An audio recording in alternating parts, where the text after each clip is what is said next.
Mira, yo tengo una respuesta mientras seguimos platicando. Yo siempre digo con ustedes, pues mira, no es esto es una charla en realidad entre compañeros, entre amigos. Yo tengo una idea muy clara. Yo digo, tú dices, ya hizo todo el mal que pudo haber hecho Calderón. No, licenciada, todavía quieren hacer más. Nunca tienen llenadera. Nunca, la verdad. Pero por otro lado, mira, ¿a qué va Europa? ¿A qué fue Estados Unidos? Pues en eso tiene razón, a generar una narrativa golpista que permita en algún momento la intervención de organismos como la OEA. Recuerda mucho que alguna vez el secretario general de la OEA en algún momento estuvo en un festival en la frontera de Venezuela, de Colombia con Venezuela, y promovía la intervención militar a través de Colombia hacia Venezuela. Finalmente fracasó, pero va a pedir apoyo para que en un momento justifiquen un golpe de Estado, o lo promuevan, por lo menos, promuevan la intervención extranjera y promuevan esta narrativa. Ya lo decía el presidente, mira, a mí me impresiona, 170 millones de visitas a estos sitios contra López Obrador o el presidente narco. Pero déjame presentar a Lina, que ya se reconectó. Alina, ¿cómo estás? Igual siempre me da mucho gusto platicar contigo y con Laura ahora, así que aquí la tenemos ya, mira. Alina, ¿cómo estás? Pues bien, aquí tenía problemas de conexión, andamos en el Instituto de Formación Política, entonces, pues por acá andamos, pero feliz de estar con ustedes y empezando así la semana aquí en Sin Censura, querido Paco, querida Laura.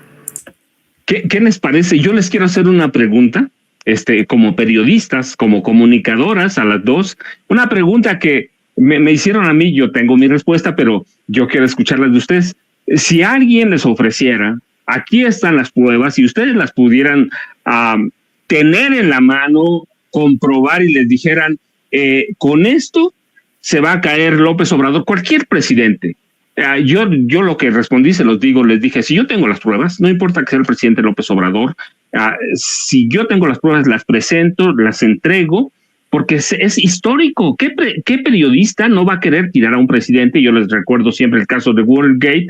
¿Qué presidente? Pero además le digo, aquí es triple, porque se cae también Claudia Sheinbaum, y además se va Morena a pique. Pero yo digo, licenciada, ¿tú qué harías si tienes las pruebas de que vinculan a un presidente con el narcotráfico?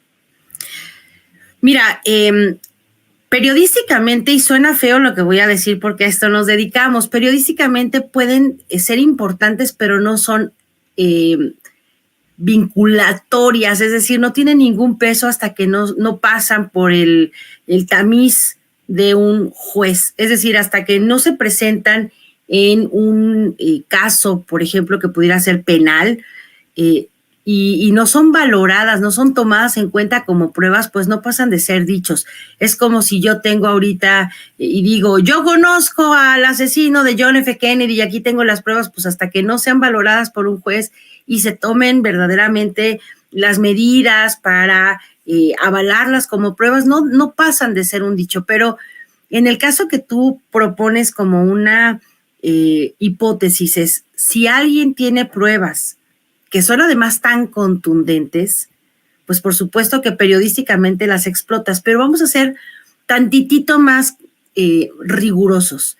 En el caso específico de Andrés Manuel López Obrador, ya todos nos sabemos la historia de cómo no llegó, cómo es que el propio entonces presidente Fox lo confesó a bocajarro, metió hasta las axilas para poder intervenir, para impedir que llegara. Él dijo, hice todo lo que estuvo a mi alcance.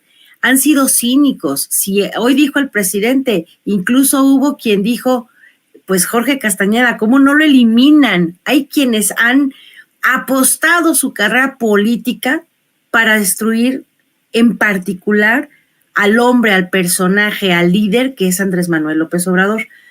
Por supuesto que tú no te puedes imaginar, a menos de que seas, no sé, que vivas en el mundo al revés, que si tienes ese cúmulo de datos que ellos dicen que son probatorios, con los que tirarían no solo la presidencia, sino cuando él no tenía esta fuerza, pues, política no porque no la tuviera acreditada con el pueblo, sino digamos que a nivel legal, él no lo cubría la investidura presidencial. ¿Tú crees que si hubieran tenido todas esas pruebas cuando él era la oposición, no las hubieran ejercitado, no las hubieran puesto todas, completitas, al arbitrio de un juez para que lo juzgaran? Si hubiera sido así, Andrés Manuel hace muchos años que sería más blanco que el papel porque estaría refundido en la última de las cárceles de México. Por supuesto que no tendrían por qué haberlas ocultado de haber llegado, porque no era pues un pariente cercano de alguien poderoso, no tenía padrino político, no tenían ellos ninguna intención de dejarlo pasar.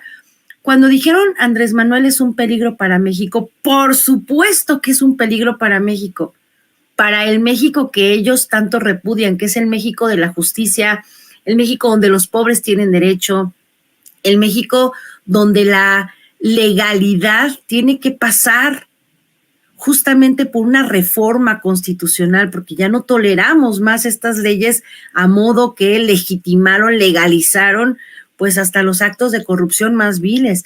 Por supuesto que Andrés Manuel es un peligro para México, para el México en el que ellos creían que podían seguir fungiendo como señores feudales, extractores, entreguistas, por supuesto, pero si lo hubieran tenido, no tenían ningún impedimento para poderlo presentar ante las Cortes de Estados Unidos, del Poder Judicial mexicano. Digo, con todo respeto, pero qué imbéciles, ¿no? O sea, si tenían todas esas pruebas, ¿cómo es que se las callaron? No es cierto. Yo creo que está bien fácil que ahorita tú escribas un documento y le pongas fecha de 6 o 12 de febrero de 2012. Está bien fácil, pero de allá que sea cierto, pues hay una diferencia abismal. Y nada más como colofón para saludar aquí a mi querida comadrita Lina Duarte. Si el presidente Andrés Manuel López Obrador hoy, al final de su sexenio, sigue teniendo, y es más, sigue incrementando esta, pues a lo mejor la palabra es un poco, le queda chica, popularidad de la que goza, no es precisamente porque sí, es que la gente se ha dado cuenta que es un ser congruente con lo que dice, con lo que hace, pero si tú revisas documentos videográficos de hace 12, 15, 20 años, son los mismos discursos, las mismas palabras, las mismas denuncias en contra de estos machuchones del poder. Entonces, la gente ha ido descubriendo a un Andrés Manuel detrás de ese monstruo que se comía a los niños en el desayuno, y han encontrado al ser humano, pero también al político, que ha sido honorable, decente, pero sobre todo congruente. Entonces, verdaderamente el salir con estas mafufadas, pues quieren obviamente tirar la campaña, no solamente de Claudia, que sí, pues obvio es la que viene, sino del proyecto de nación que representa la Cuarta Transformación. Quieren hacerle creer a la gente que todo lo que hemos vivido es una especie de ensoñación, de un sueño etílico que no ha pasado y que por eso tienen que regresar ellos por sus fueros y todavía tienen armas para seguir atacando al presidente. Entonces, pues para mí, la verdad, ahora sí que como abogada, hasta que no lo justiprecie un juez, no tiene ningún valor, porque no pasan de ser nada más dichos. Para que sean pruebas las tiene que valorar un juez, y eso no pasa, no porque el presidente tenga comprado el Poder Judicial, sino porque no pasan justamente ese test para convertirse en pruebas. Mira, no, yo estoy de acuerdo contigo, pero el presidente